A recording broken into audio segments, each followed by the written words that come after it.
अब उसके बाद या अब आगे पाकिस्तान बनने के बाद अब आइडियालॉजी को वजाहत करनी पड़ रही है कि आइडियालॉजी है क्या, ये होनी क्या चाहिए थी, ये क्या था। तो आज कौम जो है ना, आपकी कौम एक कौम बनी नहीं, या उसके अंदर जो है ना एक कौमी या फिक्र नहीं है। सबसे बड़ी दिक्कत यही है, अगर आज आपके अंदर एक कौमी लाया अमल हो जाए या फिक्र पैदा हो जाए, तो मेरा ख्याल है कि अस्करी निज़ाम उसी के हवाले रहे जिसके हवाले होता है फौज। तो अब यहाँ गलियों में चपराक करने के बजाय काफ़ी है कि आर्मी अपना काम करे, केवल अपना काम करे। और हम लोग, किसी ने कहा था, सवाल था, किसी से पूछा कि सोल्जर बेहतर है कि पोएट।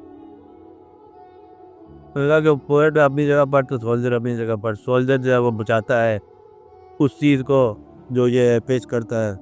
और अगर कौम के अंदर से अभी भी ख़त्म हो जाए, कौम के अंदर वैल्यू भी ख़त्म हो जाए, तो फौज ने बचाना किसको है फिर। अगर कोई चीज़ बचाया जाने की काबल होगी तो फौज बचाएंगे। तो कैपरास जो है, या डिफेंस करना या अटैक करना या दूसरों को कलमा पढ़ा देना या मोहब्बत के साथ, हम सारे कलमा गो हैं। तो मिलावट कौन सा रहा है? सारे कलमा गो हैं, चोरी कौन सा रहा है? सारे मुसलमान हैं पूरे। क्योंकि हम किसी फौजी जरिए थे या अस्करी जरिए थे या तो तवफाना हरकत थे, हम इकट्ठे बन गए सारे मुसलमान हज बने हुए। तो जो हरकत हो रही है हमारे अंदर गैर अखलाकी या गैर अदबी या गैर मज़हबाना, तो वो उसमें तो किसी चीज़ के अब दखल नहीं आ गया। इसलिए इस हालत में अस्करिया निज़ाम लें या तसव्वुफ़ का ओपियो, दोनों बेकार है। जब तक कौम मुश्तरका तौर पर मिलकर फैसला न करे कि हम एक अमल में चलेंगे, जो सा भी कोई हो अमल, जो कोई आबादत अमल। जैसे पहले मैंने कहा कि एक चीज़ में हम समझते हैं कि इंडिया का हवाला अगर आ जाए ना तो कौम थोड़ी सी इकट्ठ हो जाती है, जो कि हाँ इंडिया जो है, ये हमें पता है, एक इकाई हमारे पास है कि इंडिया हमारा दुश्मन है। बाकी हमें नहीं पता, बाकी हम आपस में भी दुश्मन हैं। इसलिए ये सवाल यूँ नहीं बनता कि कौन सी चीज़ जो है वो इम्पेरेटिव है, जो कौन सी चीज़ लाजमी है मिल्लत इस्लामिया के लिए।